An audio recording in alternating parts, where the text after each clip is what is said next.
you've done quite a few solo projects. I have a list of them somewhere here. And yeah, there are 10 or 11 of them, yeah. There's a lot of them.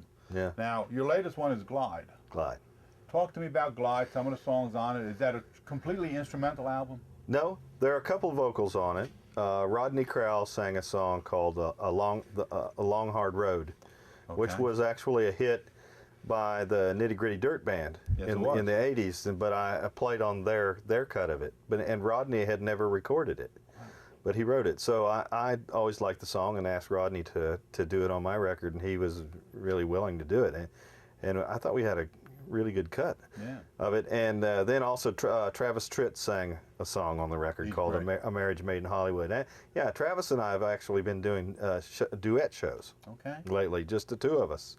Two fools on stools, actually. But you said it. Travis is great, and a really great guitar player, really good, great rhythm guitar player. I mean, but you know, everybody knows he sings like just crazy, great singer. I interviewed him probably in '89 when he just started as a kid. Mm-hmm. He was opening for Charlie Daniels in those days. Yeah, and he took a lot away from that. He talks about that a lot. He learned a lot about the business from Charlie Daniels. But those two were vocals on there. Earl Scruggs played banjo on Home Sweet Home, which was a song that I always loved. And, you know, Earl Scruggs makes me feel like I'm 6 years old again. You know, every time I hear him play, it's just transports me back to the first time I ever heard him. And Tony Rice played some guitar on the record. And it was mostly my band, though, the band that's in here on stage tonight, that did Glide. Mm-hmm. Now, Glide can be found on your website? Can be. All right. Absolutely. What's the website? JerryDouglas.com. That's it. www.jerrydouglas.com.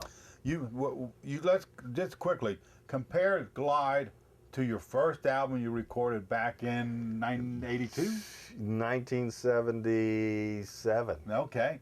Did you get better? I think I've gotten better. Hopefully I've gotten better.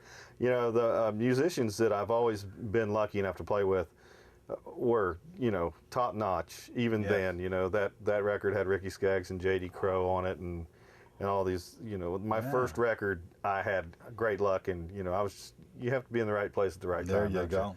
But I think the records have gotten, you know, the material on them has gotten a little bit different. It's moved away from bluegrass a little bit, but there's always going to be the element of bluegrass in anything that I do. Isn't it? Absolutely, yes, it's always going to be there. Let's talk about some session work. You're known for all this. I've seen your name, unbelievable albums. I can't say I saw them on 2,000 albums. Because this man played 2,000 sessions so far. I wish I had all of those records. I don't have all of those records. That's a lot of records, man. How did you hook up with Allison? I've known Allison since she got into this business, actually. When Rounder Records signed her way back in whenever that was. Allison was 14. All right. And I met her. Ken Irwin from Rounder Records brought Allison to Nashville. And Sam Bush and Bela Fleck and I, they were looking for somebody to produce her, really. Yeah. And I ended up producing the first record and a couple of others. But that's when I met her, when she was 14, and I knew instantly that she was really something special, you know, something different. What's the most requested song that you get on your own stage show? Probably a song called We Hide and Seek. And that's a song that I wrote years ago, but it's ended up on, it was on the live, Akis live record. And it's been on, it was on my record, Slide Rule. Yeah. And that was a big selling record for me. And of course the live DVD that we did with Allison and the guys, that's, I mean, so that's probably the most requested song I have, but there are a couple of others that are slow. Grant's Corner is one of them, and you know, it's just really pretty melodies that I write that get a lot of requests. How long have you been doing this, Jerry? This is I was trying to count it up the other day. This is my 36th year. Wow, you've been at it a while. I started with the Country Gentleman in 1973. I have that all written down here, a little bit of history here from It's not the years, it's the miles. How many miles did you put on? There you go. I wish I knew that, you know, actually. You know, yeah, that it's spinning fast. But, you know, I think the thing I'm most proud of of all of those award kind of things is I got a fellowship, a heritage fellowship from the National Endowment of the Arts a few years ago, National Heritage Fellowship. And it's sort of a sticking to your guns award that's given in the Library of Congress, and we do a show, and it's not a thing like a CMA or an IBMA or something like that.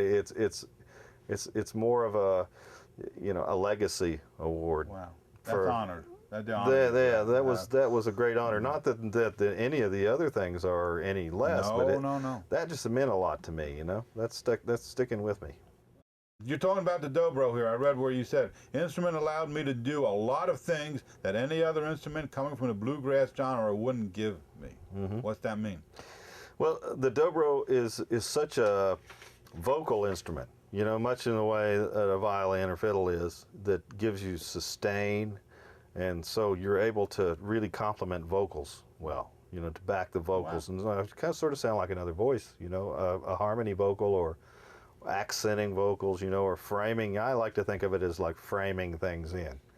When Allison's singing, I'll play something that sounds like what she's talking about, or set a mood, or it's a very emotional instrument. So I think in that way, it did things for, it's an instrument that does things like maybe a banjo couldn't. Yeah. Or, a lot of instruments, they're great players, and anybody can, the best players of the instruments can do whatever they want to with them and set moods, but dobro is one instrument that really, really allows you to do that. You ever play other instruments? I played just about everything. Do you? Yeah, but dobro was just the one thing that always my heart was in it. Have you ever, at the very beginning, going back 6 years, have you ever patterned yourself after anybody at the beginning to see how you would go? And then, of course, you shoot out yourself, grow branches of yourself. Would you pattern yourself? Absolutely, yeah. Josh Graves, without a doubt, was the guy I listened to. I mean, there's Brother Oswald too. That was with Roy Acuff, Pete Kirby, but Josh Graves did a thing to me that nobody else that played dobro did. I mean, he was with Flatt and Scruggs. He had Earl Scruggs and Lester Flatt there. Has great bookends, and wonderful music that they played. But it just, the sound of him playing did something to me at a very young age, and I'll never get over it. I hope I don't. I mean, and he's, anybody that hears me play has him to thank for a lot of it. Website again. JerryDouglas.com. Advice. Never give up. Never give up. You reach these plateaus when you're learning how to play. You get to this place where you don't think you can learn anymore, or you just get really frustrated. The only thing you can do is play. Play through it. What do you want to be remembered for in 50 years? From today, from this very day? I don't know. I think I would just like to be remembered as somebody that made a contribution to country music and to the world in general. I want to have a legacy. What's left for Jerry Douglas to do? What's your goals? Wow, the sky's the limit.